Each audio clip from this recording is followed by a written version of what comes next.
Hello students, myself Sarah, your social teacher and your class teacher also. Hope you all are well and good. As you all know that social science is the new subject in class 3rd. Your subject and your teacher both are new. Social science is the subject about the past, planet and about society. Means social science में हम अपने past के बारे में पढ़ते हैं, planet के बारे में पढ़ते हैं एंड सोसाइटी के बारे में पढ़ते हैं. Now let's come to the next first chapter and your first chapter is our solar system in the universe. ये चैप्टर आप ऑनलाइन क्लासेस में पहले भी पढ़ चुके हैं, इसके नोट्स भी आपके पास हैं. So in this video we are going to revise this chapter again. So what is solar system? Solar system, you can say solar family. Solar family means सन की फैमिली. जहाँ पर भी वर्ड सोलर आ जाए आप हमेशा समझ जाइए कि जो चीज़ के बारे में बात हो रही है जिसमें सोलर वर्ड लगा है वो सन से ही रिलेटेड होगा. Solar means related to the sun. Something किसी भी चीज़ में अगर सोलर लगा है मीन्स वो सन से रिलेटेड होगा. सोलर फैमिली मीन्स सन की family. And other examples are like energy. Solar energy means जो एनर्जी हमें सन से मिलती है. ये हो गई सोलर सिस्टम की definition. Let's see the flow chart. The topic which we will cover in this chapter are universe, stars, solar system, sun, planet, satellites, etc. So let's study in detail one by one. First topic, universe. क्या कभी आप लोगों ने रात में night sky में stars देखें? Twinkling stars ज़रूर देखे होंगे. तो ये स्टार्स हैं कहाँ? आप डेली सन देखते हैं, ये सन कहाँ पर है? मून देखते हैं, मून कहाँ पर है? ये सारी चीज़ें यूनिवर्स में हैं. यूनिवर्स मीन्स यूनिवर्स एक वास्ट एंडलेस स्पेस है.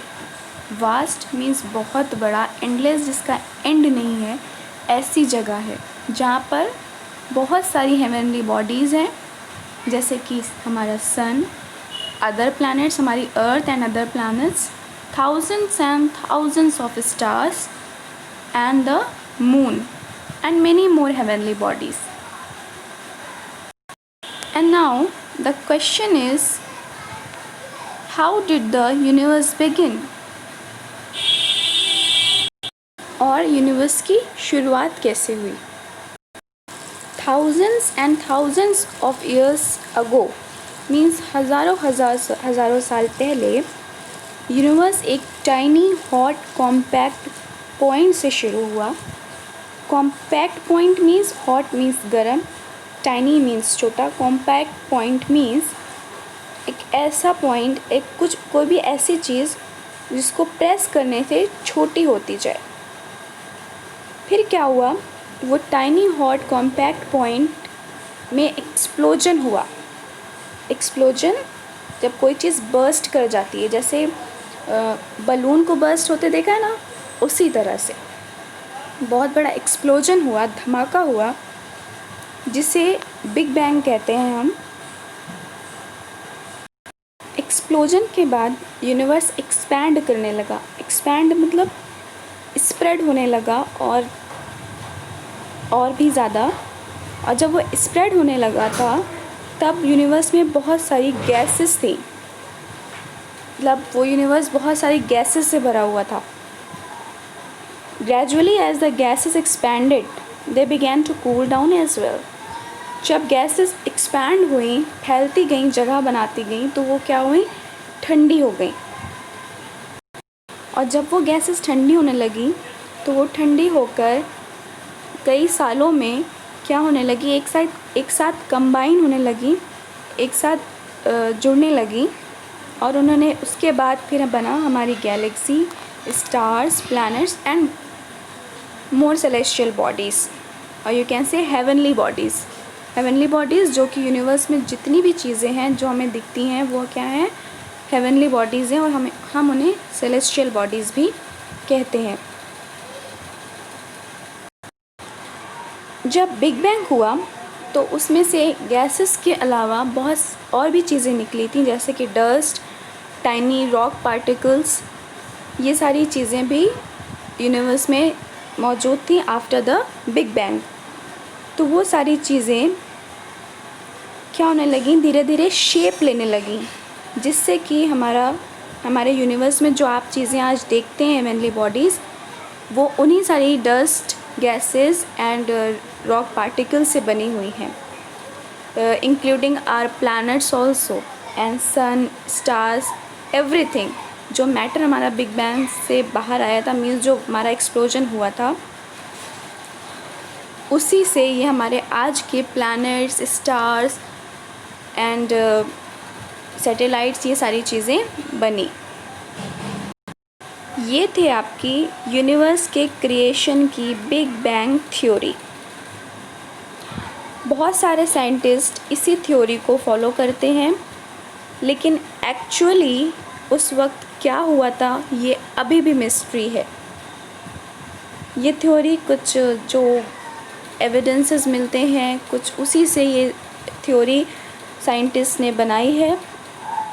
कौन सी थ्योरी? बिग बैंग थ्योरी, जिससे हमें पता चलता है, जिससे हमें यूनिवर्स के क्रिएशन के बारे में पता चलता है।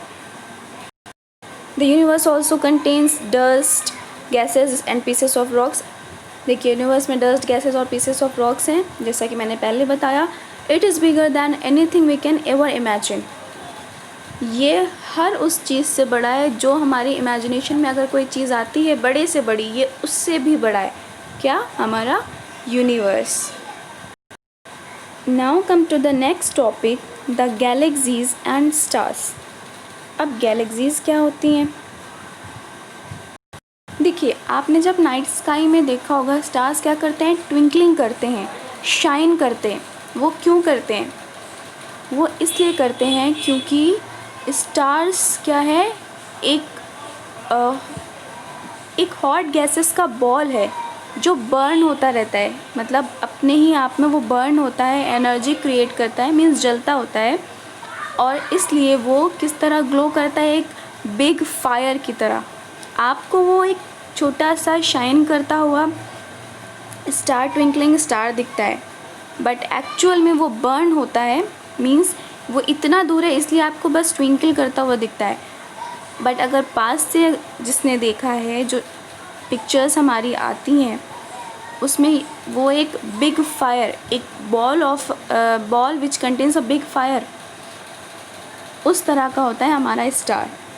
और जब बहुत सारे स्टार्स, जो कलेक्शन ऑफ स्टार्स हो जाते हैं, मीन्स आप कह सकते हैं ग्रुप ऑफ स्टार्स, जो कि जिसमें गैसेस भी होती हैं और डस्ट भी होती हैं, वही होता है गैलेक्सी। आप गैलेक्सी को इस तरह डिफाइन कर सकते हैं, that a group of stars which contains gases and dust is called galaxy. There are many galaxies in the universe. Universe में एक गैलेक्सी नहीं है, बहुत सारी गैलेक्सीज हैं, मतलब अलग अलग ग्रुप ऑफ स्टार्स है। देखिए, स्टार्स की अपनी खुद की लाइट और हीट होती है, वो हमेशा शाइन करते होते हैं ड्यूरिंग द डे ऑल्सो, वो दिन में भी चमकते हैं। बट सन की लाइट इतनी ब्राइट होती है कि जिससे उनकी लाइट क्या हो जाती है, कम पड़ जाती है, इसलिए हमें सिर्फ सन की लाइट ही दिखती है, सनलाइट ही दिखती है। सन क्या है आप जानते हैं? Yes, sun is also a star, जो कि हमारी अर्थ से सबसे करीब है। हमारी अर्थ सन से ही हीट लाइट लेती है, जिससे कि लाइफ हमारी अर्थ पे पॉसिबल है। प्लैनेट्स की खुद की कोई एनर्जी या कोई भी लाइट नहीं होती, सारे प्लैनेट्स सन से ही लाइट और एनर्जी रिसीव करते हैं। प्लैनेट क्या होता है? a heavenly body that moves around a star like the sun. planet एक heavenly body है जो कि sun के around move करती है, जैसे एक stars के आगे move करती है, जैसे कि हमारे sun। हमारा देखिए यूनिवर्स में बहुत सारी गैलेक्सीज़ हैं, ऐसे उन्हीं एक गैलेक्सीज़ में हम भी रहते हैं और हमारी सोलर फैमिली भी रहती है।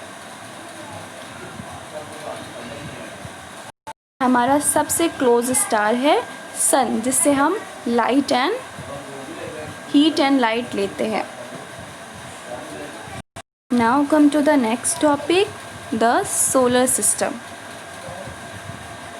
सोलर सिस्टम क्या हमने बताया? सोलर सिस्टम जो कि सन की फैमिली है, हम कह सकते हैं the sun is a star, sun एक स्टार है, as I told you before.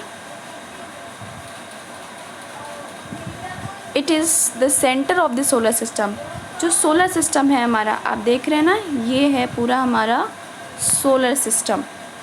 Sun centre में होता है और उसके चारों ओर प्लैनेट्स क्या कर रहे हैं? ऑर्बिट कर रहे हैं, चारों ओर चक्कर लगा रहे हैं। ये जो लाइंस दिख रही है ना, इसे हम ऑर्बिट कहते हैं। ये लाइन एक्चुअल में यूनिवर्स में नहीं है, लेकिन ये एक इमेजिनरी लाइन है लोगों को समझाने के लिए। ऑर्बिट क्या होता है? ऑर्बिट मीन्स ये लाइंस, ये पाथ है प्लैनेट्स का, जो कि जिस पाथ से गुज़र के ये सन के चारों ओर चक्कर लगाते हैं, उसी पाथ को हम ऑर्बिट कहते हैं।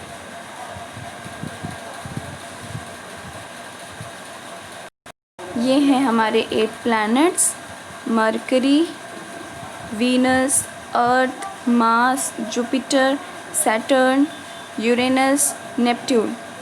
ये आपको जैसे 1 बाय 1 दिख रहे हैं, उनका डिस्टेंस भी वैसे ही है।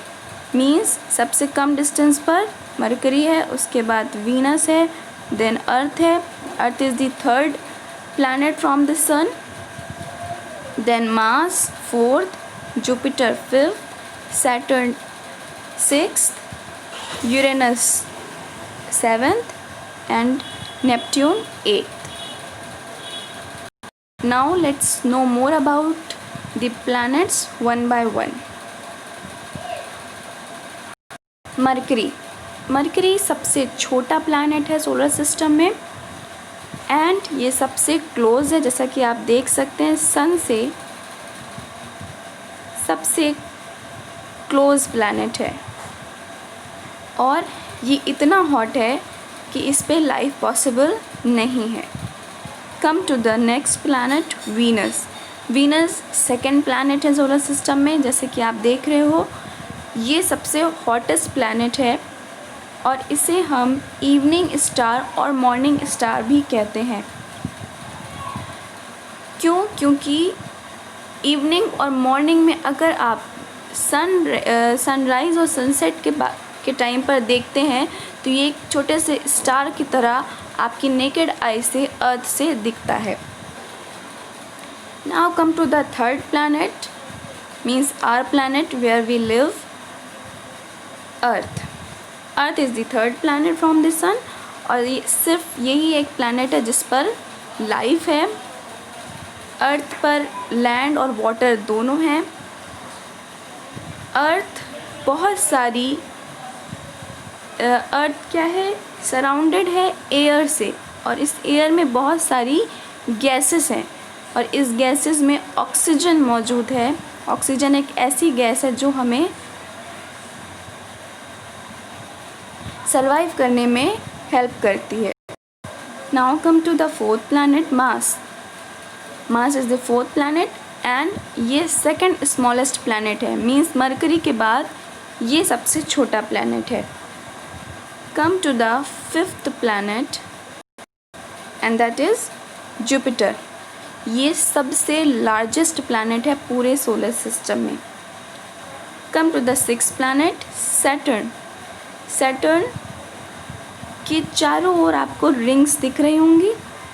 इसे हम रिंग्ड प्लैनेट भी कहते हैं, क्योंकि इसके चारों ओर बहुत ही खूबसूरत क्या है, रिंग है डस्ट, रॉक्स और स्नो की। Uranus, Uranus is the 7th planet from the sun. ये एक आइस जायंट इसे कहते हैं, सॉरी जायंट, क्योंकि ये सन से बहुत दूरी पर है, आप देख सकते हैं, इसलिए सन की लाइट और हीट बहुत कम पड़ती है, जिससे कि ये आइस लेयर से कवर्ड होता है, इसलिए हम इसे आइस जायंट कहते हैं। Come to the last planet Neptune. Neptune क्या है, लास्ट प्लैनेट है, 8th प्लैनेट है, इसकी 8th पोजीशन है सन से,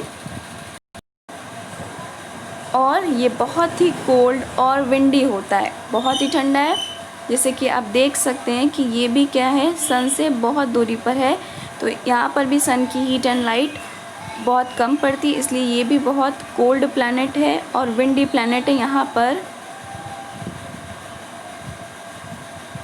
विंड्स बहुत होती है, हवा।